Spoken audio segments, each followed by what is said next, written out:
로마서 3장 27절, 28절 말씀입니다.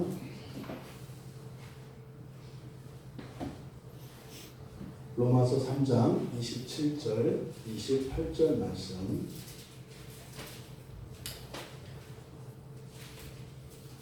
우리 같이 한 목소리로 함께 읽겠습니다. 그런즉 자랑할 때가 어디냐? 있을 수가 없느니라. 무슨 법으로냐? 행위로냐? 아니라 오직 믿음의 법으로니라. 그러므로 사람이 의롭다 하심을 얻는 것은 율법의 행위에 있지 않고 율법으로 되는 줄, 믿음으로 되는 줄 우리가 인정하노라. 아멘. 그러므로 사람이 의롭다 하심을 얻는 것은 율법의 행위에 있지 않고 믿음으로 되는 줄 우리가 인정하노라. 아멘.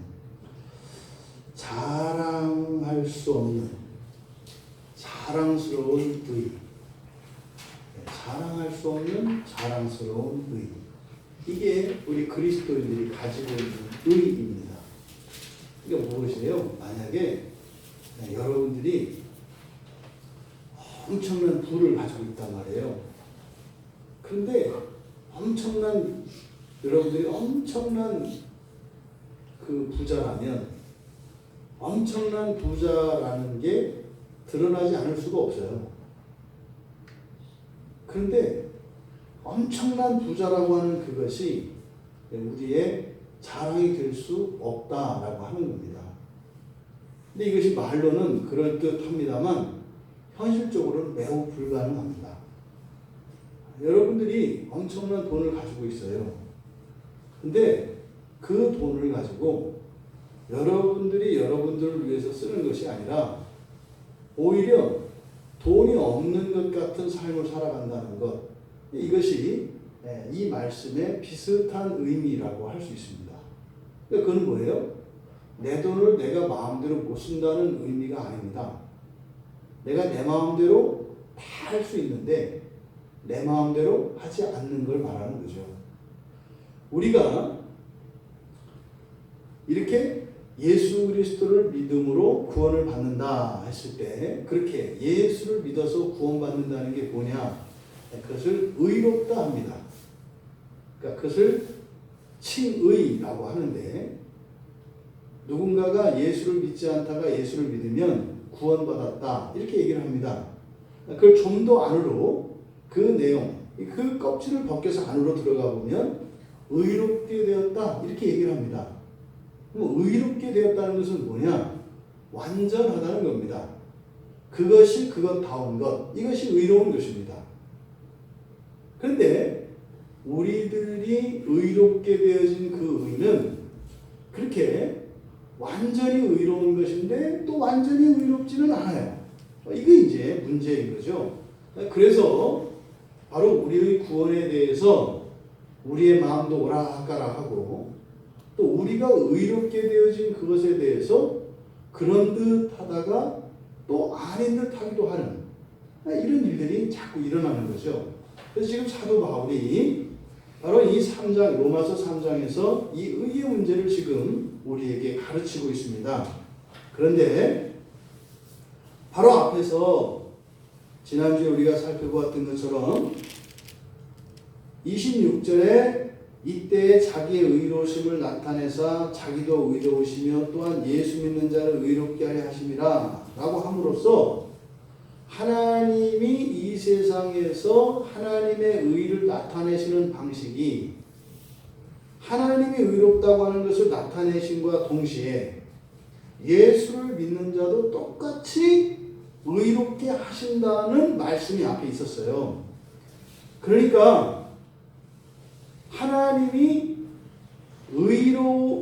하나님의 그 완전한 하나님의 의를 나타내시는 그 목적이 바로 단지 하나님만 의롭다고 하는 것을 나타내시는 것이 아니라 예수를 믿는 자들도 의롭다고 인정받을 수 있도록 하시기 위한 목적이라는 거예요. 근데 문제가 있습니다.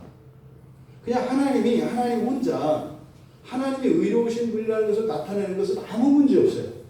그냥 아무렇게나 해도 이게 하나님이 하나님이신 것만 나타내면 하나님은 완전히 의로우시니까요. 이렇게 하든 저렇게 하든 상관이 없어요. 앞면을 보여주시든 뒷면을 보여주시든 옆면을 보여주시든 아니면 아주 손톱 밑에 있는 작은 무슨 때를 보여주셔도 하나님은 완전히 의로워요. 하나님은 완전히 의로우시니까. 근데 문제는 우리예요.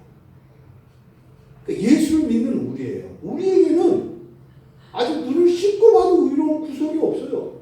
그러니까 완전히 의로우신 하나님과 의로운 구석이 없는 죄인을 동시에 의롭게 하시는 이것이 이 세상에 하나님이 하나님의 의를 나타내시는 목적이라는 거예요. 이게 뭐냐 이렇게 할 필요 없어요. 하나님의 목적이 그렇다는 거예요. 근데 이렇게 하나님도 의로우신 분이시고 예수를 믿는 자들도 의로운 자들이라고 하는 것을 나타내시는 그 하나님의 방법, 의를 나타내시는 방법, 이게 뭐라는 거예요? 길이 참으심과 간과하시는 거라는 거예요. 그러니까 하나님의 의를 나타내시는 방식은 이 세상에 부당한 일이 안 일어나고 불공평한 일이 안 일어나고 억울한 일이 안 일어나고 가슴 아프고 이렇게 너무나 슬픈 이런 일들이 일어나지 않게 하시는 방식으로 하나님의 의를 나타내시는 게 아니라는 거예요. 종종 사람들이 교회 안에서조차 그리스도인들조차 하나님을 원망해요. 대표적인 게 지금 앞에 있는 이 사람입니다. 그냥 제가 증인이에요. 못된 놈의 증인. 하나님 원망하고 하나님한테 말도 안 되는 누명을 씌워서 하나님을 심판하고 하나님을 욕하고 살았던 죄인이에요, 제가. 근데 그렇게 제가 하나님을 오해하고 하나님을 원망하고 그렇게 하나님을 미워했던 이유가 뭐냐면 결국 성경을 보니까 하나님의 의를 나타내시는 방식이 무엇인지를 몰랐기 때문에 하나님을 오해한 거예요. 하나님은 저희 아버님을 교통사고로 그렇게 죽게 하시면 안 되는 거예요. 제가 가지고 있는 의는 하나님이 참으로 의로운 분이시라면 번듯한 우리 집을 망하게 하시면 안 되는 거예요. 더 잘되게 하셔야 되는 거예요. 또 그 하나님을 믿지 않던 그 우상의 뿌리가 그 깊은 그 집안에서 하나님을 믿겠다고 하나님 앞에 나왔으면 모든 질병과 저주로부터 우리를 보호해 주셔야 되는 거예요. 이게 제가 가지고 있던 하나님의 의의였어요. 근데 예수를 믿고 살아보니까 안 그렇더란 말이에요. 그러니까 하나님 의롭지가 않아요. 바로 이 부분을 사도 바울이 이야기하는 겁니다. 하나님이 그런 방식으로 하나님의 의를 나타내지 않는다. 예수를 믿는다고 해서 그때부터 말이지 내 인생에 어떤 환난이나 시련이 오지 않고 네가 아무거나 제비 뽑아서 하기만 하면 무조건 되게 하는 방식으로 무조건 이기게 하는 방식으로 하나님의 의를 나타내시지 않는다. 때로는 예수를 믿지 않는 사람보다도 더 불행하고 슬픈 삶을 살기도 하고 너보다 더 못한 사람들이 얻는 그런 성취와 만족도 너는 오히려 얻지 못하는 그런 일들이 일어날 수 있다. 지금 사도 바울이 그렇게 얘기를 하는 거예요. 근데 이게 왜 그렇다고요? 그 말이 안 된단 말이죠. 아니 이 세상에서도 정의는 이기는 것이고 선은 악보다 좋은 것인데 어떻게 예수를 믿는 그리고 천지를 창조하신 하나님이라는 분이 어떻게 그것조차도 못하냔 말이죠. 네? 그 목적이 바로 뭐라는 거예요? 앞에 26절에서 얘기한 것처럼 그렇게 한단 말이지. 내가 나만 의롭자고 하면 너희들이 말하는 방식으로 하면 돼. 근데 문제는 말이지 그렇게 하면 죄인들이 의롭게 못해. 죄인들은 다 죽어야 돼. 이렇게 얘기를 하는 거예요. 내 인생에 일어나는 이런 불행하고 고통스럽고 어려웠던 이런 일들은 사실은 왜 일어난다는 거예요? 하나님이 의롭지 않아서가 아니라 또 나의 죄를 벌하기 위해서가 아니라 나를 하나님처럼 완전히 의롭게 하시기 위하여 그런 방식으로 길 참으시는 방식으로 그리고 죄를 없이 여기시는 방식으로 하나님의 의를 나타낸다. 이렇게 사도 바울이 바로 앞에서 이야기했던 겁니다. 그러니까 현재 우리 그리스도인들이 이 세상에서 가지고 있는 의, 그 의가 무엇인지를 사도 바울이 설명을 했습니다. 그리고 나서 지금 그런즉 이렇게 이야기합니다. 27절에서 그런즉 자랑할 때가 어디냐 있을 수 없느니라. 이게 지금 무슨 말씀이에요? 우리의 의는 우리의 공로로 말미암는 것이 아니기 때문에 자랑할 수 없다는 말씀을 여기서 하고 있는 겁니다. 그러니까 하나님께서 죄인들, 특히 죄인들 가운데에서 특별히 죄인들 가운데에서 예수를 믿는 자들을 의롭다고 하시기 위해서 하나님의 의를 나타내신다고 했는데, 그러니까 예수를 믿는 자들이 의롭게 되는 이유가 어디에 있다는 거예요? 하나님이 나타내신 그 의 때문에 우리가 의롭게 된다는 거예요. 그렇다면 우리가 가지고 있는 그리스도인들이 내가 구원받았다, 내가 의롭다 이렇게 생각하는, 그리고 생각할 수 있는 그 기초, 그 원인이 뭐가 되는 거예요? 하나님께서 나타내신 의예요. 사실은 하나님께서 나타내신 의가 뭡니까? 예수 그리스도시죠. 예수 그리스도가 이 땅에 오셨다는 그것이 우리의 의의 근거가 된다는 거예요. 예수 그리스도가 이 땅에 오셔서 바보처럼 그렇게 고난당하시고 십자가에서 죽으신 그것이 우리가 의롭게 되었다는 증거다, 이렇게 얘기를 하는 거예요. 그러니까 우리가 가지고 있는 이 의는 우리가 한 게 아무것도 없어요. 우리가 실제로 한 게 아무것도 없다는 얘기가 아니라 이 의에 대해서는, 우리가 의롭게 된 거에 대해서는 직접적으로 우리가 기여할 수 있는 게 없다고요. 그냥 예수님께서, 더더군다나 우리는 더 없어요. 우리는 예수님에게 물 한 그릇 드린 적이 없다고요. 오히려 제가 예수님보다 더 많이 섬김을 받았죠. 더 많은 사랑을 받았죠. 여러분들로부터 말이에요. 저는 여러분들로부터 많은 사랑과 섬김을 받습니다. 근데 예수님은요, 단 한 번도 직접적으로 우리의 섬김을 받으신 적이 없어요. 우리가 예수님을 섬길 기회도 없었다고요. 그런데 그분께서 우리의 의를 이루셨으니까 우리가 가지고 있는 이 구원, 이 의로움이라고 하는 것은 우리가 직접적으로 한 일이 아무것도 없다, 이 얘기를 하는 거예요. 그래서 자랑할 때가 어디냐 이렇게 돼 있는데, 자랑할 구석이라도 있느냐? 뭐 우리말로 하면 그런 거죠. 뭐 자랑할 구석이 어디 한 군데라도 있느냐? 이렇게 하면서 있을 수가 없다, 확 이해가 되죠. 2000년 전 팔레스타인에 사셨던 예수님을 위해서 우리가 한 게 뭐가 있어요? 우리는 더 이해가 잘 되는 거예요. 차라리 그때 예수님 당시에 살았던 사람들로서는 이 말씀이 더 이해되지 않을 수 있어요. 왜? 자기 전 재산 다 버리고요. 왜? 부모, 자식, 형제 다 버리고 예수님 따라온 사람들은 한 일이 있잖아요. 예수님을 따라서. 근데 우리는 그런 게 없어요. 그러니까 이 말씀이 더 잘 이해된다고 해요. 다행이지 뭐예요. 그때 살아서 조금이라도 우리가 예수님한테 뭐라고 했으면 분명히 그게 우리들의 자랑이 됩니다. 예수님한테는 안 하죠. 다른 사람들한테 하죠. 내가 어디 지나가다가 누가 좀 있어서 좀 마음이 짠해서 식사 대접 몇 번 했는데 그게 예수님이었다네. 뭐 내가 자랑하는 거 아니야. 근데 예수님이었대. 이렇게 되는 거죠. 근데 우리에겐 그럴 기회조차 없어요. 그게 감사합니다. 여러분, 하나님의 나타내신 의, 이 의는 바로 우리의 의의 근거가 되는데, 그러니까 우리의 의는요, 우리로부터, 그리고 우리에 의해서 우리가 만들어낸 의가 아니고 하나님이 만들어낸 의니까 얼마나 영광스럽고 얼마나 놀라운 의입니까? 그러니까 그 의로 치자면 자랑하지 않을 수가 없어요.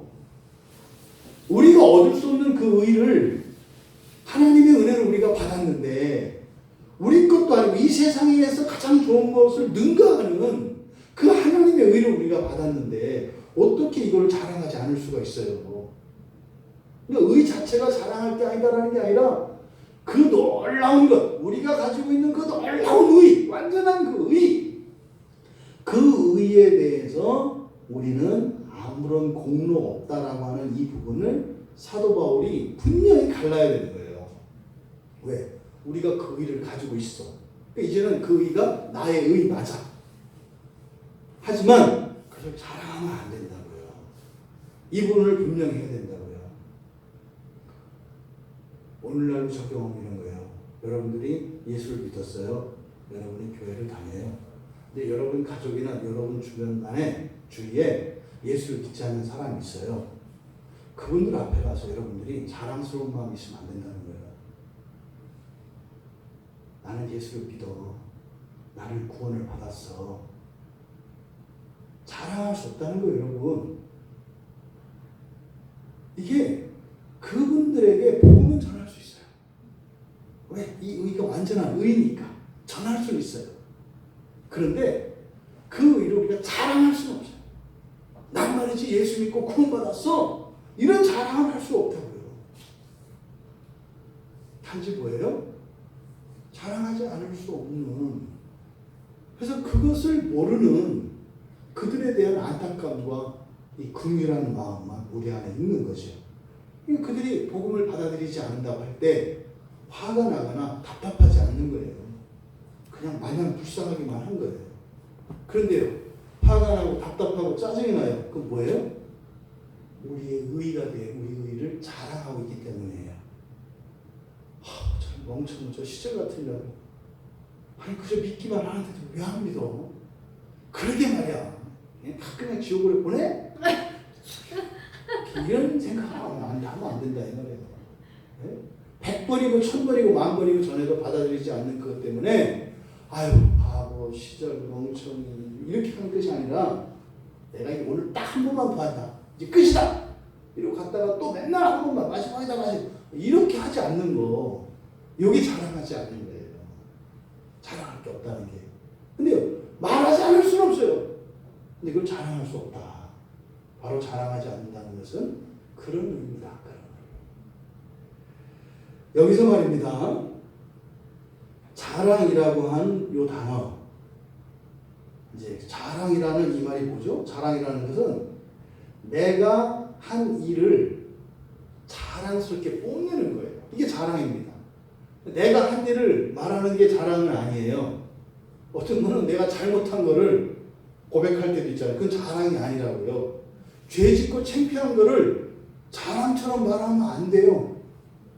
부끄러운 일을 자랑하면 안 된다고요. 그런 일은 부끄럽게 얘기해야 돼요. 아니면 하지 말든지. 근데 그게 자랑이 되면 안 돼요.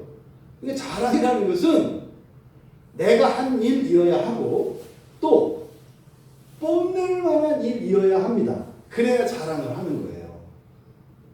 이게 자랑이거든요. 그러니까 지금 여기서 자랑할 게 없다라고 하는 것은 이해가 되죠. 우리가 그 일을 직접 이룬 게 아니니까 자랑할 수가 없는 거예요. 그런데요, 뽐낼 만한 거예요. 근데 우리가 한 게 아니니까 자랑할 수 없다 이 말입니다. 이 자랑한다, 이 자랑이라고 하는 말은 복음서에서는 한 번도 안 나와요. 그리고 다른 서신서에서는 딱 한 번, 야고보, 예수님의 동생인 야고보가 지금 사도 바울이 한 것과 같이 똑같은 말을 약간 달리해요. 야고보서 4장 16절에 이제도 허탄한 자랑을 하니 그러한 자랑은 다 악한 것이다. 그러니까 허탄한 자랑, 그러니까 자랑할 수 없는 것을 자랑한다 이 말이에요. 자랑할 수 없는 것을 자랑한다. 그러니까 이 세상에 어떤 사람도 이 구원과 의에 대해서, 다시 말해서 완전한 것에 대해서는 자랑할 게 없다. 자랑할 수 있는 사람도 없어요. 근데 사도 바울이 이 자랑이라고 하는 말은 특별하게 사용하는 말입니다. 그래서 여기 로마서에서 2번 쓰이고 그리고 고린도 교회에 제일 많이 써요. 사실 보면은요, 고린도 교회가 문제도 많은 교회였습니다만 그 교회가 은사가 많이 나타났던 교회죠. 그러니까 그 교회에 대한 자랑스러운 마음이 있었어요. 바울 사도가 보면 이 단어를, 이 자랑한다는 말을 고린도 교회 교인들한테 편지를 쓸 때 많이 쓰거든요. 근데 자랑할 거리가 많은데 자랑할 수가 없는 고린도 교인들이었어요. 그런 은사들을 가지고 문제를 일으켰기 때문에. 그리고 이제 디모데에게 쓰는 편지에서 한 번 이 자랑이라는 얘기를 합니다. 그런데 이 자랑은 있을 수 없다.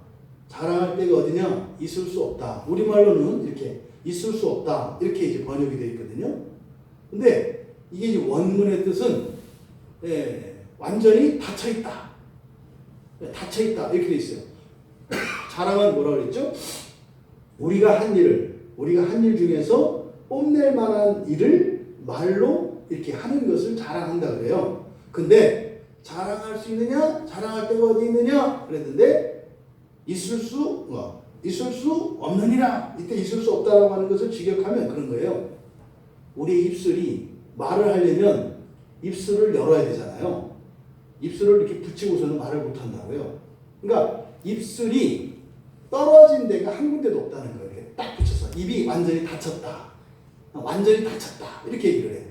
그러니까 입술이 완전히 닫히고 또 심지어 우리에게 목청에 이 성대가 움직여서 소리를 내지 않습니까? 그러니까 목청이 완전히 막힌 거예요. 그래서 우리는 우리가 의롭게 된 거에 대해서 자랑하는 것은 고사하고 어떤 작은 소리조차 낼 수도 없다라고 사도 바울이 딱 못을 박아버립니다. 그러니까 뭐야? 우리의 의는 오직 하나님의 은혜로 된 것이다. 바로 이 부분을 강조하는 거예요.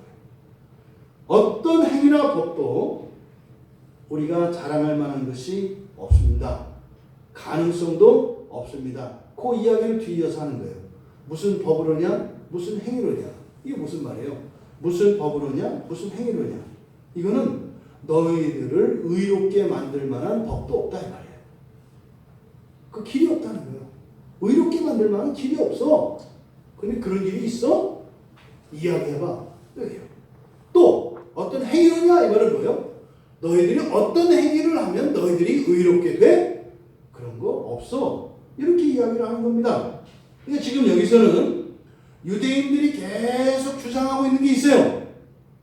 우리는 율법을 맡았기 때문에 이 율법을 지키고 있으면 우리는 이 세상에 있는 모든 민족 가운데 특별한 민족으로 우리는 의로운 민족이 된다는 거예요.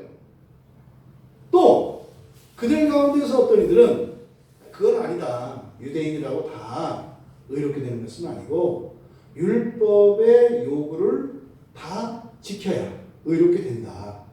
그래서 율법에서 명하는 그것들을 행위로 지킬 때라야 의롭게 된다라고 하는 유대인들이 있었어요. 그 모든 것들에 대해서 사도 바울은 부정하는 것입니다. 이것은 오늘날 인간 공로 사상에 대하여 사도 바울이 엄중히 경고하는 것입니다. 인간의 공로로는 구원을 얻을 수 없다. 의를 얻을 수 없다. 여러분, 이런 얘기를 하면 여러분들은 적용하실 때 여러분들이 생활하는 삶의 공간에서 다른 사람들을 어떻게 보아야 하는 것인가로 여러분들은 적용해야 돼요. 사람은 어떤 행실이나 그 사람의 됨됨이나 그 사람의 어떤 능력이나 신분 이런 것으로 판단하면 안 된다는 거예요. 이런 행위나 법으로 의로울 수 없다는 얘기는 하나님이 가지신 이 의에 대한 기준이 그렇다는 거예요. 그러면 그 기준 안에 있는 우리들도 그래야 된다니까요. 그래서 그리스도 안에는 차별이 없어요. 그래서 왜요? 하나님의 의가 그러하기 때문에 여러분의 삶 속에 우리를 의롭게 하신 그 하나님의 의의 원리가 우리들 모두의 삶 속에 적용되기를 바랍니다. 자식으로 말하면 10손가락 깨물어서 안 아픈 손가락이 없다는 거예요. 사실 안 그렇잖아요. 더 아프죠, 엄지는 더 아파요. 이게. 근데 지금 여기서는요, 그렇다는 거예요. 모두 다 하나님 앞에서는 다 오직 하나님의 은혜로만, 하나님의 의로만 의롭게 되었다. 이렇게 이야기한다는 거예요. 교회 안에 여러분들이 모든 것을 똑같이 사랑할 수 있나요? 없다고 얘기한다고요. 근데 하나님의 법은요, 똑같아야 된다고 얘기를 하시는 거라고요. 그게 뭐라고 했어요? 예수를 믿지만 아직 온전하지 못한 우리의 실존이라고요. 그런 우리의 실존이 그렇게 온전하게 되기 위해서 하나님이 우리를 의롭게 하시는 방식이 뭐라고요? 오래 참으시고 오래 기다려주시고 간구하신다는 거예요. 모른 척 하신다는 거예요. 그러면 우리도 그렇게 살아가는 거죠. 근데 우리 권사님 연세 좀 드셨으니까 좀 인생의 이치를 좀 더 아실 거 아니에요. 저는 그렇게 생각을 해요. 연세 드신 분들이 특별히 가장 지혜로운 것은 뭐냐면 알면서 모른 척하는 거예요. 이건 거짓말하는 게 아니거든요. 지혜를 배우는 거예요. 아는 것을 이야기하고 아는 것을 가르쳐도 되는 게 아니라는 것을 그 지혜를 삶으로 터득해. 그리스도에 모르는 척합니다. 뒷담을 들어도 못 들은 척합니다. 가지고 속 끓이거나 그러지 않아요. 다 지나가는 거라는 걸 다 알아요. 이게 인생의 열림에서 터득하는 지혜입니다. 그 지혜가 어디서 왔어요? 하나님의 길이 참으시는, 간과하시는, 우리를 의롭게 하시는 그 지혜가 바로 인생 속에서도 우리가 경험되어지는 것이죠. 또 우리가 이 의를 자랑할 수 없는 또 하나의 의, 지금 여기서 사실은 사도 바울이 이렇게 목표를 두는 사람이 있어요.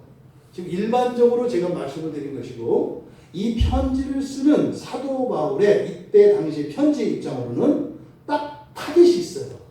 바로 누구? 유대인들을 타겟으로 하고 있는 거거든요. 그러니까 여기서 자랑할 데가 없다, 자랑할 수 없다. 누구 말하는 거예요? 유대인 너희들 말하는 거예요. 유대인 너희들 말이지. 사도 바울도 유대인이에요. 유대인이라고 자랑할 수 없다. 사실은 이게 이 편지의 핵심입니다. 근데 이것을 오늘날 우리들에게 확대 적용을 해서 말씀을 드린 거죠. 그러면 지금 이 편지에서 이야기하는 왜 유대인들에게 자랑할 게 없다, 자랑할 수 없다 이렇게 말씀하는 걸까요? 그것은 하나님이 의롭게 하시는 그 의는 유대인들만 의롭게 하시는 게 아니기 때문이에요. 하나님이 의롭게 하시는 것은 유대인만 의롭게 하시는 것이 아니라 이방이나 온 세상의 신분 그리고 남녀노소를 막론하고 모두를 의롭게 하시죠. 근데 유대인들이 가지고 있는 이 의에 대한 개념은 뭐예요? 우리만이에요. 우리만 의롭게 한다는 생각을 가지고 있었어요. 유대인들은.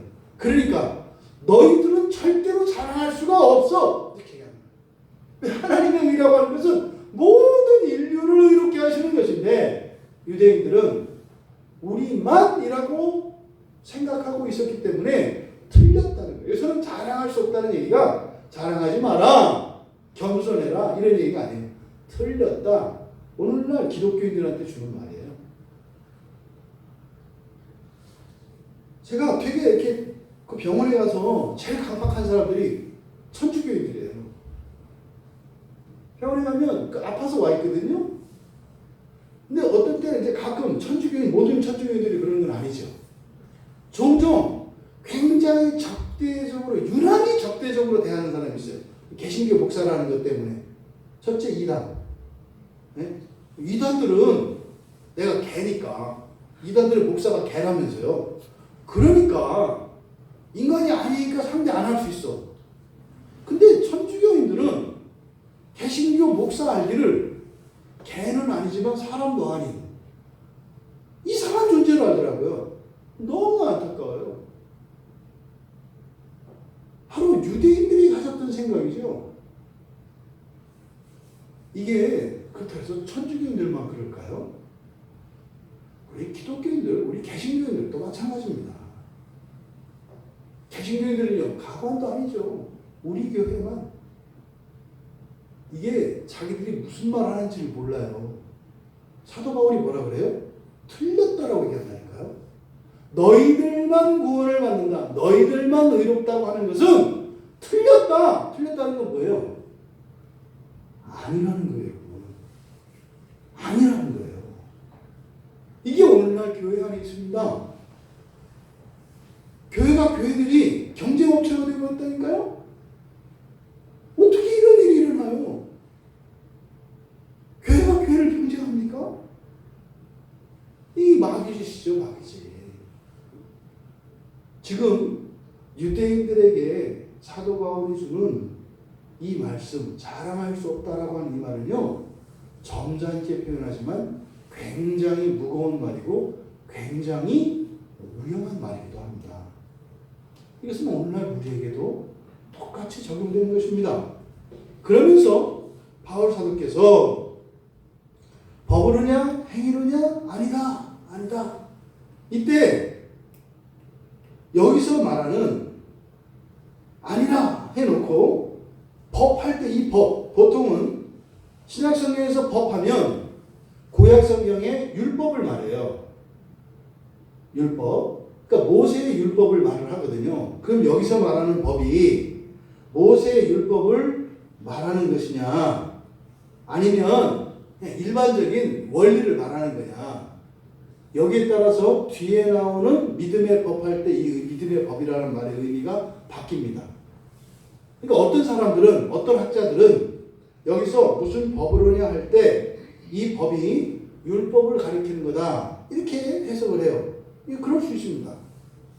뭐 아니라고 말할 수가 없어요. 왜? 일반적으로 법 그러면 율법을 나타내니까. 근데 문제는 그렇게 해석을 하게 되면 뒤에 나오는 믿음의 법이라고 했을 때 이 믿음의 법이라는 것이 우리가 알고 있는 믿음과 좀 달라져요. 믿음의 법이니까. 이것도 법이 되어버린단 말이에요. 그러면. 그럼 뭐예요? 믿음의 율법이 되어버리거든요. 그러면 진짜 법, 가짜 법 이렇게 돼요. 율법은 가짜 법, 옛날 법. 믿음의 법은 신법, 진짜 법. 이렇게 된다고요. 그래서 이것을 율법이라고 해석하는 데는 그런 부담이 있어요. 그럼에도 불구하고 이걸 아니다라고 할 수는 없어요. 그러면 여기서 말하는 법, 이 노모라고 하는 이 법을, 이 법은 그 원리, 일반적인 원리, 그건 뭐겠어요? 도덕법이랄지, 이런 상식이랄지, 이런 일반적인 원리를 말한다. 그러니까 원리로 이 법을 이해하면 뒤에 믿음의 법이 훨씬 좀 쉽게 이해할 수 있어요. 그러면 믿음의 원리. 이렇게 하게 되면 믿음을 잘 드러내죠. 그래서 이 긴장이 있습니다. 그래서 앞에 이 법을 무슨 법으로냐 할 때 이 법을 율법으로 볼 것이냐 일반 원리로 볼 것이냐에 따라서 여기는 서로 다른 이야기가 나올 수 있다. 근데 그 두 이야기의 장점을 유익이 되는 것을 우리가 받아들여야 하겠죠. 그렇다면 결국은 앞에서 그냥 법과 행위를 가지고만 이야기하면 상관이 없는데 문제는 이게 뒤에서 믿음으로 연결지어지기 때문에 법을 무엇으로 볼 것이냐 하는 게 이게 이제 중요한 문제가 돼도 되는 거예요. 그렇다면 믿음의 법, 오직 믿음의 법으로니라 할 때 이 믿음의 법이 뭘 의미하는 거냐. 그래서 이것을 풀어낼 수 있는 방법이 믿음의 법. 이렇게 하면 믿음과 법을 동격으로 이해할 수 있습니다. 소유격이, 동격의 소유격이 있어요. 그러니까 믿음이 곧 뭐다? 법이다. 다시 말해서 구약의 이런 율법이 곧 지금은 뭐다? 믿음이다. 그러니까 613가지의 모든 믿음을 마음으로도 지키고 행동으로도 지키면 그것을 한마디로 뭐라고 할 수 있는 거예요? 믿음이다 라고 이야기할 수 있다는 거예요. 그래서 이게 믿음의 법이라고 했을 때 바로 믿음이, 그러니까 믿음 그 자체가 바로 모든 법을 지키는 것이다. 이런 의미로 우리가 이해를 해야 합니다. 그래서 결국 그러면 믿음의 법이라는 것은 뭐겠어요? 믿음이 뭔지를 우리가 알아야 된다고 그랬어요. 믿음을 이렇게 안에 들어가서 쪼개서 보면 어떻게 돼 있다 했어요? 누구의 믿음과 누구의 믿음으로 합쳐져 있다? 예수님의 믿음. 우리를 향한, 우리를 믿는 예수님의 믿음과 우리가 예수님을 믿는 우리의 믿음이 합쳐진 게 성경에서 말하는 믿음이라고요. 여러분, 믿음으로 구원을 받습니다 할 때 믿음은 내 확신이 아니에요. 난 믿어. 나는 구원받았어. 나는 확실히 믿었어. 난 성령 체험도 했고 방언도 했고 세례도 받았고 회심도 했어. 나는 믿었어. 나는 이만큼 알아. 이걸 믿음이라고 말하는 게 아니에요. 우리가 구원에 이르는 믿음이라고 하는 것은 바로 뭐예요? 하나님이 나를 구원하시는 이유가 뭐예요? 예수가 널 믿더라. 예수가 너를 믿더라. 예수가 너를 믿던데 그래서 난 널 믿어. 이런 거예요. 이게 말하자면 이 시험을 볼 때 그냥 서류 전형으로 끝나는 거예요. 서류 전형 하는데 어떻게? 추천서로. 서구사회에서는 추천서 하나로 끝납니다. 추천서 하나로. 저명한 인사가 추천서를 써주면 그거로 끝나요. 우리나라 학생들 가운데 미국에 있는 하버드나 유명한 대학교에 들어간 학생들이 있어요. 그 학생들의 대부분의 가장 큰 힘은 추천서예요. 우리나라에서 아주 유명한 목사님들이나 이런 분들의 추천서를 가지고 가면 미국에 있는 유수한 대학교에 입학할 수 있다는 사실 아십니까? 추천서가 굉장히 중요해요. 그러니까 미국에서 인정하는 어떤 사람, 그 학교에서 인정받는 사람의 추천서를 가지고 가면 잠재력을 보는 거예요. 실력을 보는 게 아니라 그 사람의 모든 것을 보는 거예요. 그래서 이렇게 들어가요. 그러니까 우리가 기독교에서 말하는 믿음이라는 것은 바로 마치 뭐예요? 예수님의 편지예요. 예수님의 추천서. 그것이 우리의 믿음을 이루는 사실은 핵심이죠. 거기에 우리의 믿음이 있긴 있어요. 보이진 않는데. 그 안에 있어요. 없진 않아요. 없진 않아. 있으니까 그게 내 믿음이지. 없으면 그게 내 믿음이 안 돼. 있긴 있어. 하지만 실제로 우리를 구원하시는, 우리를 의롭다고 하시는 그 믿음이라고 하는 것은 예수님이 나를 믿는 그 믿음이 우리를 구원하는 거라고요. 십자가를 위해서 죽으시면서 2000년 전에 우리가 태어나기도 전에 예수님이 우리를 믿으셨어요. 먼저. 그래서 우리의 삶이 어떠하든지 심지어는 우리가 예수를 믿지 않을 때도 이미 예수님은 우리를 믿으셨고 하나님은 우리를 먼저 구원하셨죠. 이거를 중생이라고 해요. 그러니까 중생의 시점을 우리가 알 수 없다고요. 사실은 예수님의 믿음 안에서 이루어진 것이기 때문에. 그래서 그러면 믿음의 법이라고 할 때 이 믿음의 법은 뭐겠어요? 예수 그리스도 안에서 지금 이미 성취된 그리고 성취되고 있는 그 법을 말하는 거겠죠. 믿음의 법이라고 하는 것은. 그 예수님께서 십자가에서 죽으셨습니다. 예수님께서 성취하신 그 율법, 그것이 바로 믿음의 법이 의미하는 바인 것입니다.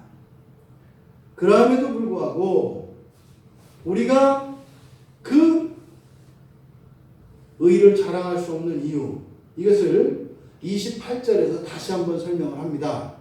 우리말 성경에는 그러므로 라고 이렇게 되어 있어요. 그러므로 사람이 의롭다 하심을 얻은 것은 율법의 행위에 있지 않고 믿음으로 되는 줄 우리가 인정하노라 이렇게 되어 있는데요.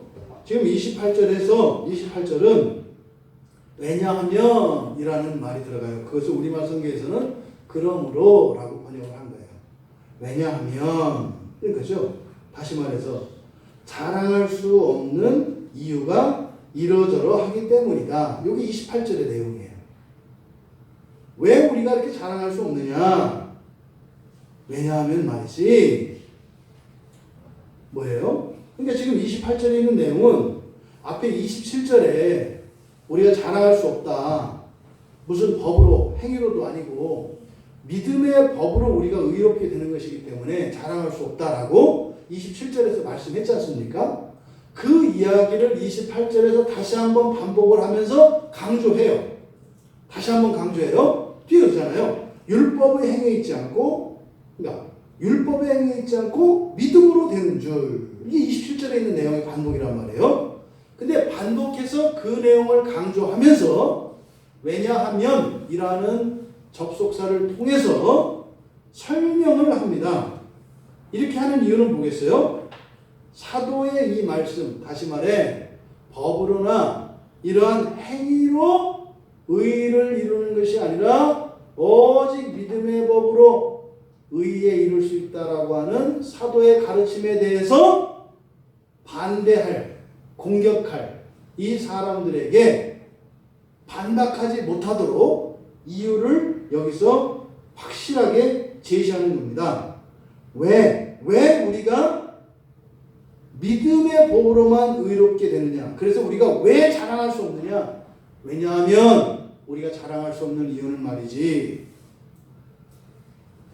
율법의 행위로 의롭다 하심을 얻을 수 없기 때문이고, 율법의 행위로 얻을 수 없기 때문이고, 두 번째로 오직 믿음으로 의롭다 하심을 얻을 수 있기 때문이다. 그런데 그 믿음이라고 하는 것은 우리의 믿음이 아니라 하나님의 우리에 대한 믿음이기 때문에, 그래서 우리가 자랑할 수 있는 것이 아니다라고 설명을 하고 계시는 거예요. 근데 이 말씀은 이 로마서가 쓰여지기 전에 먼저 쓰여진 편지 갈라디아서 2장 16절의 말씀을 여기 가져다 쓰신 거예요. 이게 지금 이 말씀이 사도 바울, 흔히 말해서 마틴 루터가 종교개혁을 일으킨 게 이신칭이 오직 믿음으로 구원에 이른다고 하는 바로 이 이신칭의 교리를 끄집어낸 아주 중요한 본문이에요. 오직 믿음으로. 그래서 갈라디아서 2장 16절이 갈라디아서 2장 16절에서 먼저 이 말씀을 하셨죠.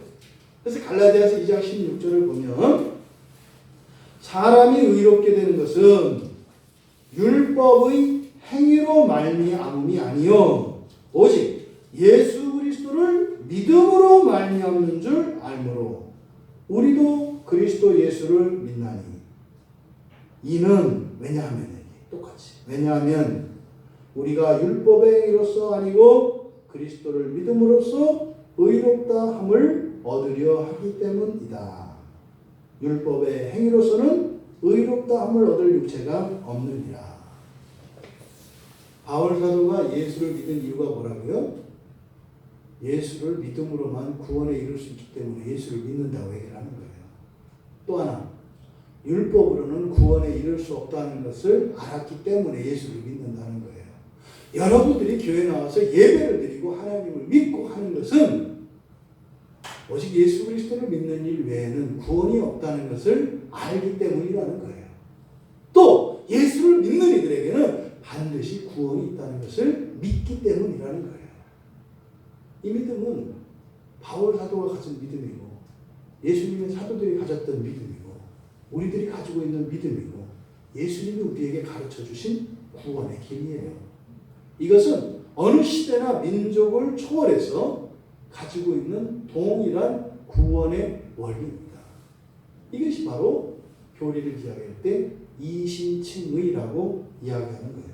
근데 여기 보면 지금 로마서 3장 28절에서는 맨 끝에 인정하노라 이렇게 써요. 인정하노라. 근데 이게 갈라디아서 2장 16절의 말씀을 가져온 거라고 했잖아요. 근데 거기서는 인정하노라 하지 않고 알므로 이렇게 써요. 안다라는 말을 썼거든요. 근데 앞에서는 이전에는 안다는 말을 썼는데 지금 여기서는 인정한다라는 말로 바꾼 거예요. 왜 그때는 안다고 하고 지금 인정한다고 했을까? 이 차이가 있는 거죠. 그러니까 그때 당시에 바울 사도는 성령님으로부터 바로 이신치유에 대해서 오직 믿음으로 구원에 이르게 된다고 하는 사실을 배웠어요. 그래서 알았어요. 그래서 안다고 이야기한 거예요. 그리고 시간이 흘렀습니다. 그리고 그는요, 바로 믿음으로 믿음으로 얻게 되는 그 구원을 살면서 경험해요. 의롭게 하신 그 하나님의 은혜를 경험한다고요. 살아봤다고요. 그것을 여기서 인정한다라는 말로 바꾸어서 표현하고 있는 겁니다. 여러분, 사실 우리가 이 세상을 사는 동안요, 하나님 나라에 들어가기 전까지 우리가 구원받은 것, 의롭게 된 것을 우리가 어떻게 경험할 수 있나요? 믿음으로만 경험하는 거예요, 사실은. 그렇잖아요. 저 히터를 어느 크리스찬 기술자가 와서 그냥 고치더니 이게 뭐 한 40만 원 들어가는 거라고 얘기를 하더니 고쳐놓고 나서는 돈을 안 받아요. 두 가지 해석이 나와요. 운 좋다, 재수 좋다, 땡 잡았다, 뭐 이런 해석 나와요. 야, 좋다, 뭐 이런 거, 이런 해석이 나와요. 또 하나는 뭐예요? 하나님 우리 인생을 붙들고 계시는구나. 대책이 없어도 그때가 되면 하나님이 하시는구나. 똑같은 일을 놓고요, 전혀 다른 해석이 나온다고요. 여기서 인정하노라는 뭐겠어요? 사도 바울이 그동안 살면서 숱하게 매를 맞고 위험과 그런 죽을 위기를 넘길 때마다 야, 좋다, 재수 좋다, 이런 게 아니에요. 나는 꼭 죽을 수밖에 없는 길이라고 생각을 하고 그렇게 갔는데도 안 죽는구나. 하나님 나를 의롭게 하셨구나. 나를 구원하셨구나. 이거를요, 사는 거예요. 이렇게 사는 거예요. 말씀드렸잖아요. 그런 일을 똑같이 겪어도 말입니다. 거기서 구원을 경험하는 사람이 있고 경험하지 못하는 사람이 있다고요. 여러분, 주일 지나고 우리가 월, 화, 수 3일을 지냈거든요. 3일 동안 여러분들의 3일의 그 시간 동안 말이죠. 이 72시간 동안 정확한 하나님의 구원의 일들이 있어야 돼요. 이 일은 하나님이 구원하신 거다. 이 일은 함께 하셨다. 이게 있어야 되는 거예요. 이게 뭐예요? 인정한다는 말이에요. 저희가 이제 가정예배 드릴 때 저녁에 이렇게 매일 이제 올해 들어서 물어봐요. 오늘의 감사. 이제 막 어떨 때 보면은 막 쥐어 짜내느라고 고생하는 그 가족들이 눈에 들어와요. 그럴 때 그러지 말고 그냥 패스해라 이러거든요. 근데 제가 그렇게 하는 것은 어떤 사생활을 캐려고 하는 것도 아니고 하나님께 감사하라고 이렇게 훈련시키는 것도 아니고 사실은 뭐예요? 감각이거든요. 감각. 마음을 조율하는 겁니다. 일상 속에서 구원하시는 하나님의 구원의 일들이 믿음으로만 그게 받아들여져요. 심하게 얘기하면요, 버스 놓칠 뻔했는데 탄 것에서도 구원을 경험할 수가 있다니까요. 억지로 껴맞추는 게 아니에요. 나에게는 그게 구원으로 경험이 된다고요. 근데 그 일이 어떻게 가능해요? 믿음으로요. 믿음이 사라지는 순간 구원이 사라져요.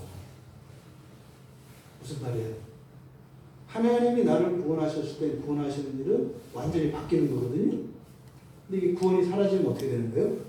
그냥 똥을 갖다가 떨어지는 새가 될 거예요. 믿음을 잃어버리면. 그래서 지금 바울 사도가 여기서 인정한다라고 이야기한 것은 안다고 이야기했다가 알았던 그것을 살면서 경험하였던 이것을 지금 여기서 인정한다 이렇게 얘기하는 거예요. 여러분 모두도 여러분의 삶 속에 이미 율법의 행위에 있지 않고 믿음으로 되는 줄 우리 모두 인정하는 줄 믿습니다. 믿음으로 우리가 이렇게 된 것을 우리는 인정하지 않을 수 없습니다. 그 일이 날마다 더 많아지기를 바랍니다. 주의사항은 여기서 율법의 행위 있지 않고 믿음으로 되는 줄 이렇게 했을 때 우리가 실수하기 쉬운 게 있어요. 그러면 율법의 행위는 아무것도 아니구나 이렇게 가서는 안 되는 거예요. 지금 의에 대해서 이야기할 때 의에 있어서는 오직 믿음이지만 율법의 행위라는 것이 의미 없는 것이고 가치 없는 것이고 이게 아닌 게 아니에요. 여러분 수요일 저녁에 지금 여러분 기도에 나오셨잖아요. 이게 아무것도 아닐까요? 어떻게 아무것도 아니에요? 예? 이 예배당의 자리를 지키고 있는 게 어떻게 이게 아무것도 아니냐니까요? 굉장한 거예요, 여러분. 하지만 그러함에도 불구하고 이것이 우리를 의롭게 하는데 기여하는 것은 아니다. 그럼 뭐겠어요? 이건 하나님의 인정과 칭찬으로 여러분들은 하나님의 상이 약속되어 있습니다. 누구의 상이요? 하나님의 상. 이 세상의 상이 아니라 하나님의 상. 얼마나 크겠어요. 그래서 저는 목사해요. 저는 그래서 목사예요. 하나님의 상을 바라고요.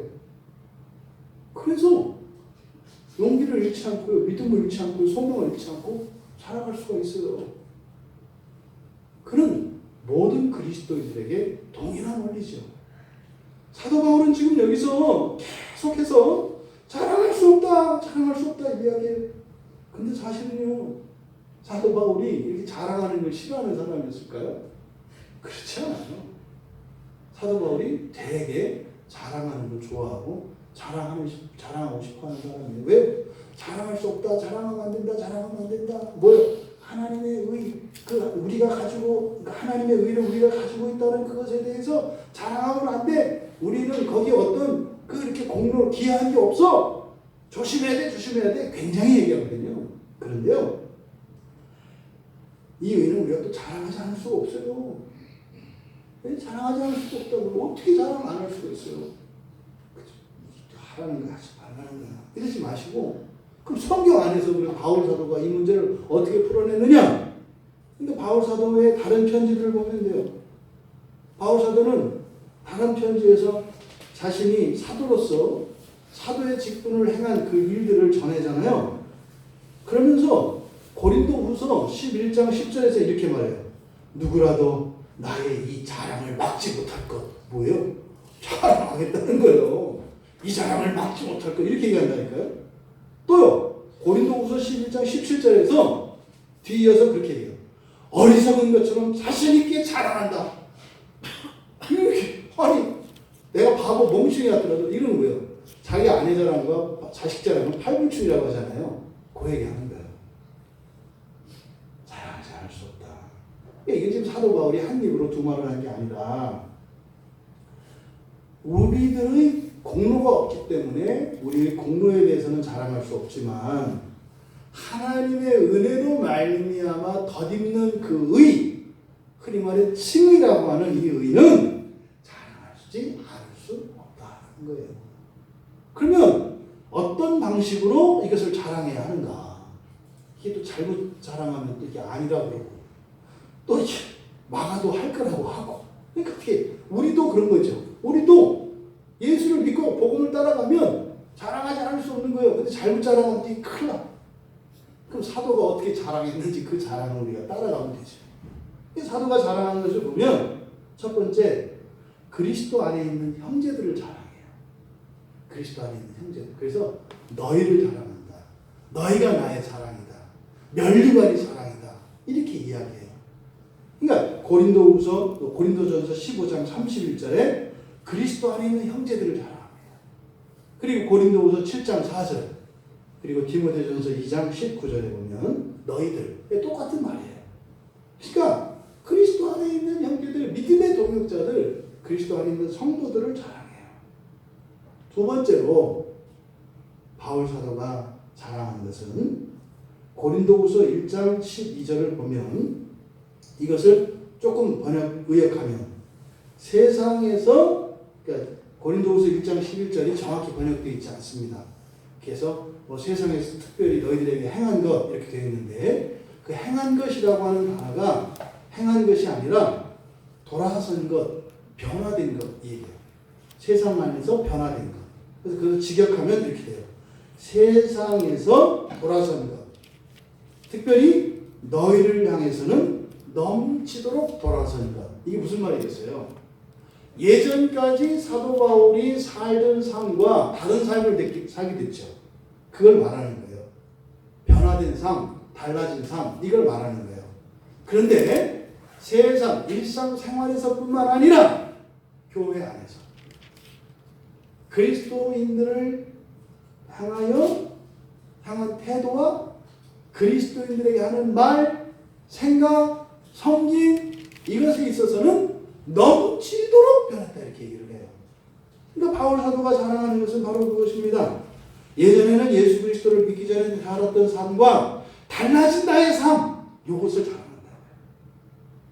나 옛날에는 그렇게 술을 좋아했는데 나 술 안 먹어. 술 먹었던 거를 자랑하는 게 아니라 난 안 먹어. 난 옛날에 그렇게 돈을 좋아했는데 난 별로 지금 돈이 이렇게 안 좋네. 이상해. 왜 그러는지 모르겠어. 이런 거죠. 나는 세상의 즐거움과 재미, 세상이 주는 이런 기쁨, 만족 이런 것들을 추구하면서 살았는데 예수를 믿고 나니까 이제는 그런 게 나쁜 건 아니지만 그냥 맹숭맹숭하고 그러네. 이런 걸 자랑했다는 거예요. 더더군다나요. 예전에는 예수 그리스도를 믿는 자를 죽이려고 찾아다녔어요. 근데 이제는요. 뭐라 그래요? 내 민족들을, 믿음의 형제들이죠. 사실은. 내 민족들의 구원을 위해서는 내가 지옥에 떨어져도 좋다고 그러잖아요. 내 구원을 위해서 민족을 죽이러 다니던 사람이에요. 근데 어떻게 해요? 자기 민족이 구원받을 수만 있다면 자기가 지옥에 가도 좋겠다고 바뀌었어요. 바로 자랑하는 것은 이것입니다. 나의 변화죠. 나의 변화. 나의 삶 속에서 일어난 달라진 이 변화. 이것이 바울 사도의 자랑거리였습니다. 다만 이런 자랑조차도 그리스도 안에 있는 형제들을 자랑하고 또 세상 안에서 변화되어진 그런 나의 행위, 특별히 그리스도인들을 향하여 달라진 나의 모습, 이런 것들을 자랑한다 할지라도 이런 것들은 오직 하나님의 거룩함과 진실함과 은혜로 된 것이라고 하는 사실을 잊어서는 안 됩니다. 결과적으로 사도는 의의 근거가 되시고 원인이 되시는 하나님만을 자랑합니다. 그러나 복음의 열매인 믿음의 성도들과 자신의 삶에 변화를 주신 하나님을 자랑하는데 자신의 삶 속에서 일어나는 변화 그리고 믿음의 형제들에게 대하는 태도와 행위에 달라진 것들을 자랑을 한다. 여러분 결국 우리는 우리가 자랑하지 않을 수 없을 만큼 완전한 그 하나님의 의를 덧입고 있다고 하는 사실, 이 의, 하나님의 의로 말미암는 그 의는 우리의 영원한 자랑거리입니다. 왜냐하면 우리의 의로움은 하나님의 의로움과 함께 이루어지는 것이기 때문에 그렇고 그 하나님의 의는 영원하고 완전한 의이기 때문입니다. 그래서 우리가 하나님과 함께 우리의 의로움이 인정받는 것이라면 그리고 하나님의 의가 완전하고 영원하다면 우리의 의도 완전하고 영원하겠네요. 이게 오직 믿음으로만 얻는 완전한 하나님의 의입니다. 그래서 하나님의 의 자체 그리고 의의 효과 그것이 우리에게 자랑스러운 것이죠. 하지만 그 의에 대해서는 어떠한 자만심이나 자랑을 할 수 없는 이유는 우리가 그것에 어떤 공로가 없기 때문이라고 하는 사실 이것을 바울 사도가 우리에게 말씀을 하면서 또 성경 전체의 교훈을 보면 다만 우리도 자랑할 수 있다. 자랑할 수 있다. 어떻게 해요? 우리 삶 속에서 일어난 변화를 통해서 그리고 우리가 서로를 향한 우리의 사랑, 커가는 그 사랑 그것을 자랑할 수 있다. 집사님 내가 전보다 집사님을 더 사랑하는 것 같아. 내가 사실 집사님 조금 사랑했었는데 요즘 내 사랑이 커졌어. 이걸 자랑할 수가 없다. 내가 달라졌나 봐. 전에는 저런 걸 절대로 용납할 수 없었는데 견딜 수가 없었는데 지금 그냥 괜찮네. 이걸 자랑할 수 있다. 이게 뭐야? 하나님이 이 세상에 나타나신 그 완전한 의로 말미암아 의롭게 된 우리의 자랑스럽지만 자랑할 수 없는 그 의를 자랑할 수 있는 자랑하는 방식이라는 것이에요. 여러분 주체할 수 없는 그 완전한 의가 여러분들에게 기쁨이 되고 여러분의 자랑거리 되길 바랍니다. 하지만 오직 그 자랑은 우리의 자만심과 교만으로 나오는 것이 아니라 우리에게 그 의를 주신 하나님 그래서 어떻게 해요? 나를 변화시켜 주신 그 일들 나에게 일어난 은혜의 그 결과들 그것으로만 자랑하는 우리 모두가 되는 복된 주의 자녀들 되시기를 주님의 이름으로 축원합니다. 잠깐 기도하겠습니다. 하나님 우리 안에 있는 이 의가 얼마나 영광스럽고 자랑스러운 것인지 늘 잊지 않게 하시고 자랑할 수 없는 그 의로 말미암는 기쁨과 뜨거움이 우리 안에 항상 있게 하여 주시옵소서. 그리고 우리가 주체할 수 없는 그 하나님의 완전한 의, 그 구원에 대한 기쁨과 감사, 나에게 일어나는 변화, 내가 우리 지체들에게 대하여 일어난 태도의 변화, 이런 것으로 고백하며 우리의 사랑으로 자랑하게 하옵소서. 우리 같이 말씀을 생각하며 잠시 기도하겠습니다.